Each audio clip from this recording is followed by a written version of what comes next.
Eu acho que tem vários pontos por onde a gente pode abordar a ideia. Que nem quando você começou falando da preparação prévia, da produção em si e da pós-produção, e a gente transpor isso para a vida, valem inúmeras fronteiras.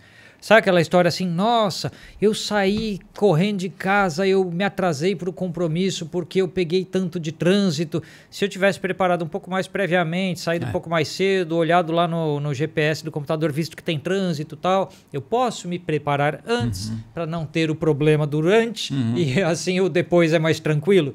É aquela história. A pós-produção fotográfica, se a produção veio boa e eu não tenho que ficar consertando coisa, a pós-produção é mais fácil. Muito mais fácil. E ela é mais fácil porque a produção foi boa. E por que a produção foi boa? Porque o pensamento antes dela pensou em tudo, pensou nos poréns quaisquer que fossem existir e não teve um imprevisto, não teve nada.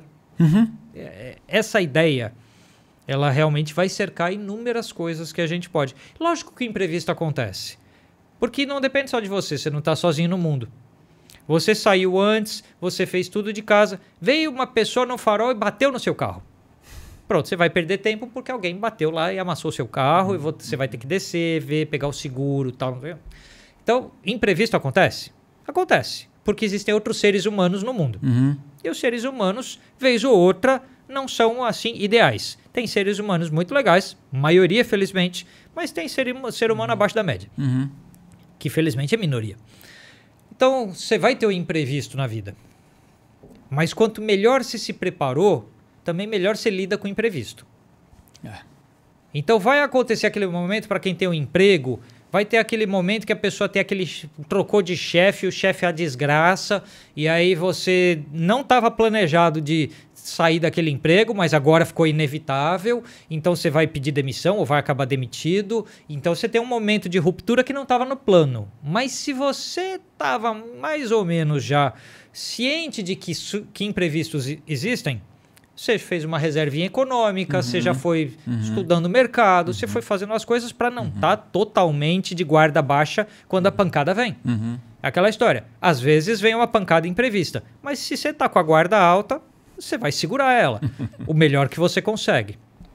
E eu acho que essa estrutura de entender a vida como eu me preparo para estar o mais pronto possível para as eventualidades, para que o depois das eventualidades seja o menos traumático possível.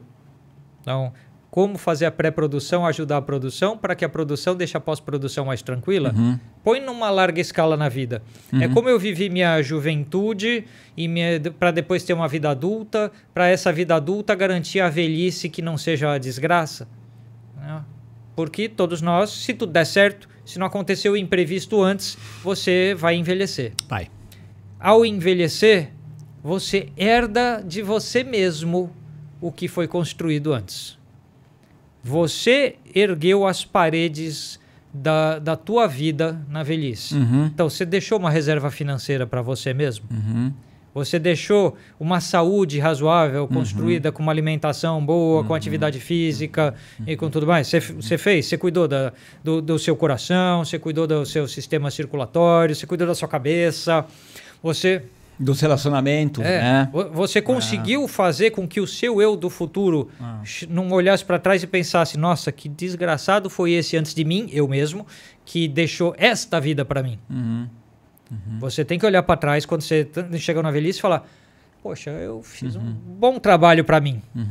E hoje eu consigo ter um descanso. Né?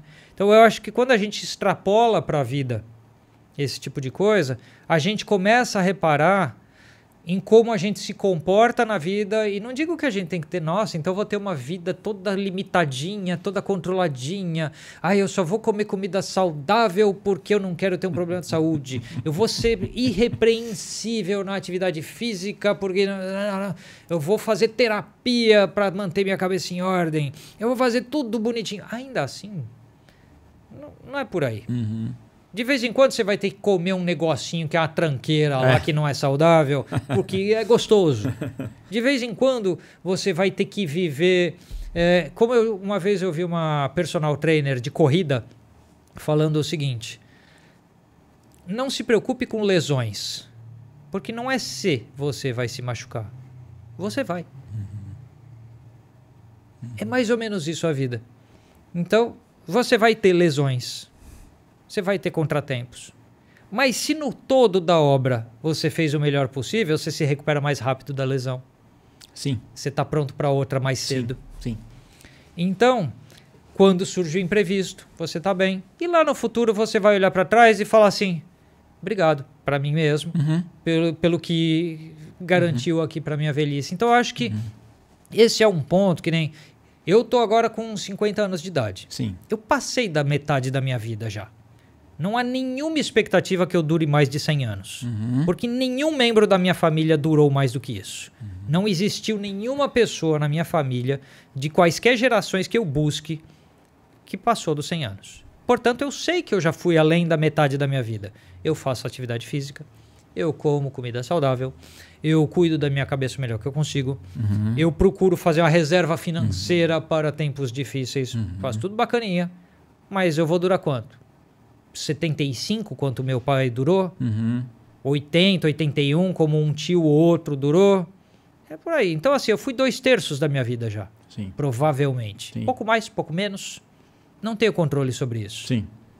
Mas, então, no momento em que eu tô, eu brinco assim, eu tenho os próximos 10 até os 60 de idade para pegar tudo que eu construí antes dos 50, refinar, ajustar, assentar minha pedrinha na história com boa qualidade. Essa é a hora. Eu vim polindo essa pedrinha.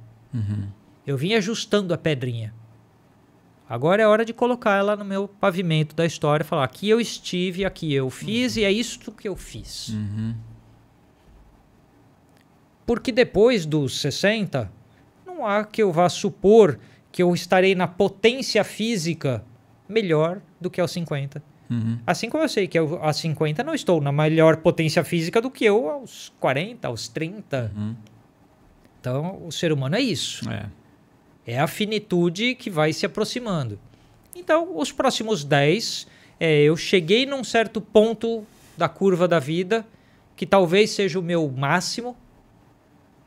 Agora é estabilizar isso, consolidar isso, deixar isso bem bonito, polido e ajeitado, colocar minha pedrinha ali e começar a tirar o meu time de campo, porque tem muita galera jovem aí para ficar nesse lugar. Então, é assim que eu imagino que a gente tem que pensar a vida, para que eu possa, depois dos 60, ou dos 70, ou do sei lá quanto que eu vier a durar, possa estar sentado olhando para o mar, sentindo a brisa do mar e pensando, obrigado, meu eu do passado, você permitiu que eu estivesse aqui olhando para o mar agora. Eu acho que é por aí que eu enxergo como a gente constrói a nossa trajetória para que a gente não se arrependa de nós mesmos depois.